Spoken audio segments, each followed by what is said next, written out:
Sir నమస్కారం sir. నమస్తే.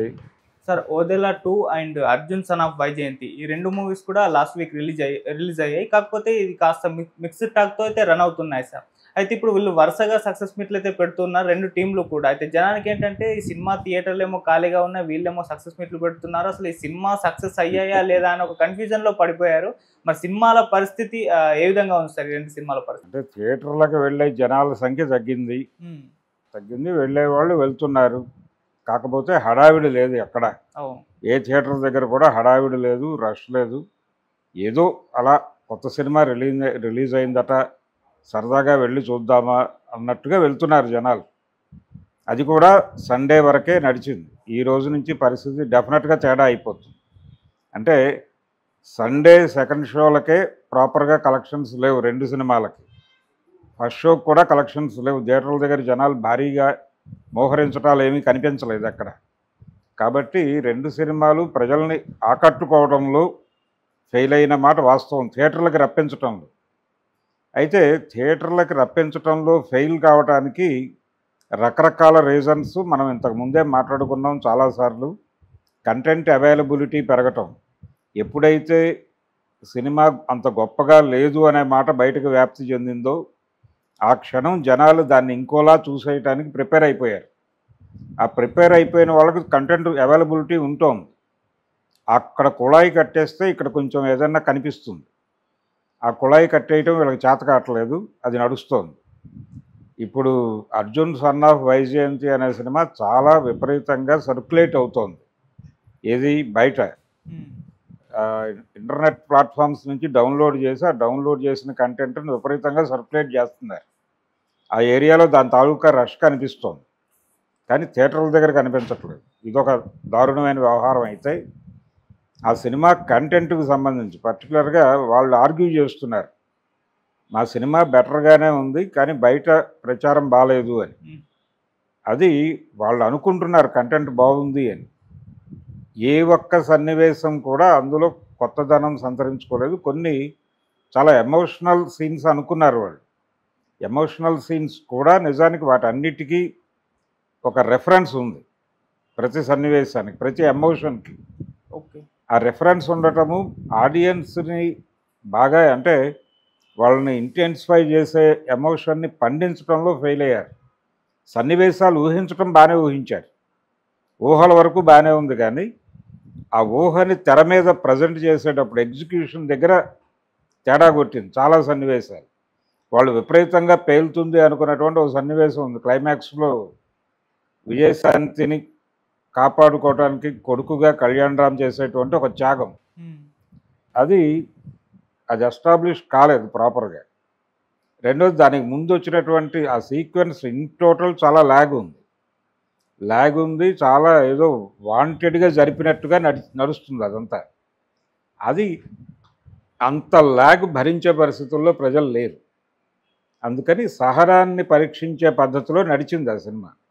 ఓజేలాకు వచ్చేసరికి అదొక ఇష్యూ. అంటే మంత్రాలు ఎక్కువైపోయి సినిమాలో ఉండాల్సింది తగ్గిపోయి, కంటెంట్ లేదు దానిలో. మంత్రాల మీద సినిమా నడపాలని చూశారు. ఆ ప్రభావం కూడా జనాల మీద ఏమీ లేదు. పైగా ఇంట్రెస్టింగ్గా అనిపించలేదు. క్యూరియాసిటీ క్రియేట్ చేసే పద్ధతిలో స్క్రీన్ ప్లే లేదు. స్క్రీన్ ప్లేలో ఉన్నటువంటి లోపం వలన ఆ సినిమా జనాలకు కనెక్ట్ కాల. అందుకని అసలు టోటల్గా అటువైపు వెళ్ళదు. కంపారిటివ్గా కొద్దో గొప్ప ఒక కనీసం కొన్ని రోజులైనా నిండుతున్నది మాత్రం దీనికే. 'అర్జున్ సన్ ఆఫ్ వైజయంతికి' కొంచెం జనాలు మొగ్గు చూపిస్తున్నారు. ఓకే. కానీ ఇక్కడ కూడా స్క్రిప్ట్ దగ్గర ఇంకొంచెం బెటర్గా ఊహించుంటే బాగుండేది. అంటే వాళ్ళు విలన్ క్యారెక్టర్స్ని చాలా ఎఫెక్టివ్గా డిజైన్ చేశారు. హీరో క్యారెక్టర్ని చాలా పవర్ఫుల్గా చూపించాలనుకున్నారు. అలాగే మదర్ క్యారెక్టర్ని చాలా పవర్ఫుల్గా చూపించాలనుకున్నారు. 3 పవర్ సెంటర్ల మధ్య ఒక అద్భుతమైన కాన్ఫ్లిక్ట్ డిజైన్ చేసి జనాల్ని విపరీతంగా థియేటర్లకి రప్పించాలి అని అనుకున్నారు, కానీ అది ఊహలకే పరిమితం అయిపోయింది. ఏ సన్నివేశము కూడా కొత్తగా అనిపించలేదు ప్రేక్షకులకి. అలాగే ప్రతిదానికి రెఫరెన్స్ ఉంది అనే విషయం ఆడియన్స్కి అర్థమయ్యే పద్ధతిలో నడిచింది. ఇది జనాలకు అంత అక్కర్లేదు ఈ కంటెంట్కి అనిపించే లెవెల్ సన్నివేశాలు కూడా ఉన్నాయి. అది అందుకని అసలు ఆ సబ్జెక్ట్ ఎంపిక చేసుకోవటంలోనే ఒక గందరగోళం ఉంది. ఈ కాన్ఫ్లిక్ట్లో పెడదాము అనేది కాకుండా ప్రస్తుతం అంటే చట్టానికి ప్యారలల్గా నడుస్తున్నటువంటి వ్యవస్థలు ఇది ఒక టైంలో నడిచింది. ఒక టైం అంటే ఆ ప్యారలల్ వ్యవస్థలు బతుకున్నటువంటి రోజులు ఒక టైం ఉంది. ఆ టైంలో అవి ఆ ఆర్గ్యుమెంట్లు జనం చూశారు. కానీ ఇప్పుడు సర్వం సహా మేమే అన్నట్టుగా ప్రభుత్వాలు వ్యవహరిస్తున్నాయి. అందుకని ఈ టైంలో ఈ కంటెంట్ అనేది అంత పెద్ద జనాల్ని మెప్పించే విధంగా లేదు. ఎందుకంటే వాళ్ళ జీవిత అనుభవాల్లో నుంచి వాళ్ళకి తెలుసు ఏం జరుగుతోందో. సినిమా కథకులకి డైరెక్టర్లకి ప్రస్తుతం సమాజంలో ఏం జరుగుతోందో తెలియకపోవచ్చేమో కానీ ఆ సినిమా చూసే ప్రేక్షకుడికి తెలుసు. కాబట్టి దాంతో రిలేట్ అవ్వటం అనేది అంత ఈజీ కాదు. దాన్ని రిలేట్ చేయటం కోసం వాళ్ళు పడ్డ తపనంతా వేస్ట్ అయిపోయింది. అందుకని స్క్రిప్ట్ డిజైనింగ్ కథ అనుకునేటప్పుడే ఇంకొంచెం కాన్షియస్గా వ్యవహరించి ఇంకేదన్నా కాన్ఫ్లిక్ట్లో వెళదామని అనుకుని దక్కేదేమో, ఒక విజయం దక్కుండేది. కానీ అది అవల. వాళ్ళు ఎంత ప్రయత్నం చేసినా ఎన్ని సక్సెస్ మీట్లు పెట్టినా మా సినిమా అద్భుతంగా ఉంది, బయట మాట్లాడుతున్న వాళ్ళు తప్పు మాట్లాడుతున్నారు, రాంగ్ డైరెక్షన్లో తీసుకెళ్తున్నారు, అలాగే ఎవరో డబ్బులో తినేసి మాట్లాడుతున్నారు, ఈ మాటలన్నీ మాట్లాడుతున్నారు. కానీ జనాలకు తెలుసు జనం నిజాయితీని శంకించద్దు. జనం బయటకు వచ్చి మాట్లాడిన అంటే జనం ఎవరేం మాట్లాడుతున్నారో వింటున్నారు, మాట్లాడిన మాటల్లో ఉన్న నిజాయితీని జడ్జి చేస్తున్నారు. వాళ్ళ తప్పేం లేదు, ఆడియన్స్ తప్పేం లేదు. ఇక్కడ బాగున్న కంటెంట్ని భుజాలకు ఎక్కుకొని మోయటం మనం చూసాం. కోర్టు సినిమాని ఆ సినిమాలో కూడా కొంత ఇబ్బంది ఉన్నప్పటికీ అది జనాలకి కనెక్ట్ అయింది. వాళ్ళు మోసారు. అది తప్పదు. మీరు కథలో కొత్తదనం ఉంటే ఎందుకు భుజానికి ఎత్తుకోరు?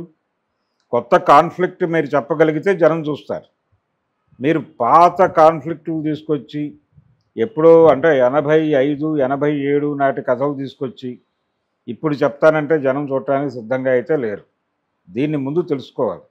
ఓకే, మా సినిమాలు బాగున్నాయని చెప్పడం కాదు, మీరు ఫీల్ అయితే కాదు, జనం ఫీల్ అవ్వాలి. జనం ఫీల్ అవ్వట్లా. రివ్యూస్ బ్యాడ్గా అంటున్నారు. రివ్యూస్ మాత్రమే కాదు, ఆడియన్స్ రెస్పాన్స్ కూడా బ్యాడ్గానే ఉంటుంది. అందుకని ఆడియన్స్ రెస్పాన్స్ పాజిటివ్గా ఉంటే రివ్యూలు ఏం చెయ్యవు సినిమాని. రివ్యూలు బ్యాడ్ అన్నటువంటి సినిమాలు అద్భుతంగా వసూలు చేసినవి ఈ మధ్య కాలంలోనే చాలా ఉన్నాయి. రివ్యూస్ని పక్కకి గెంటేసి రివ్యూస్ తప్పు అని కంటెంట్ మీద ప్రూవ్ చేసినటువంటి సినిమాలు కూడా ఉన్నాయి. వాటిని కాదని అనలేరు కదా ఎవరు. అందుకని అదేదో ఆడలేని అమ్మ మధ్యలో ఓడు అన్నట్టుగా తయారైంది పరిస్థితి. ఆ పద్ధతిలో ఇప్పుడు అక్కడ ఆట రాని వాళ్ళందరూ కూడా మధ్యలో ఓడవటం వలన మేము ఆడలేకపోయామని చెప్పే ప్రయత్నం చేస్తున్నారు. కొత్త దారులు వెతుక్కుంటున్నారు. తమ ఫెయిల్యూర్ని జస్టిఫై చేసుకోవటానికి మార్గాలు వెతుక్కునే ప్రయత్నంగా మాత్రమే సక్సెస్ మీట్లు జరుగుతున్నాయి తప్ప నిజమైన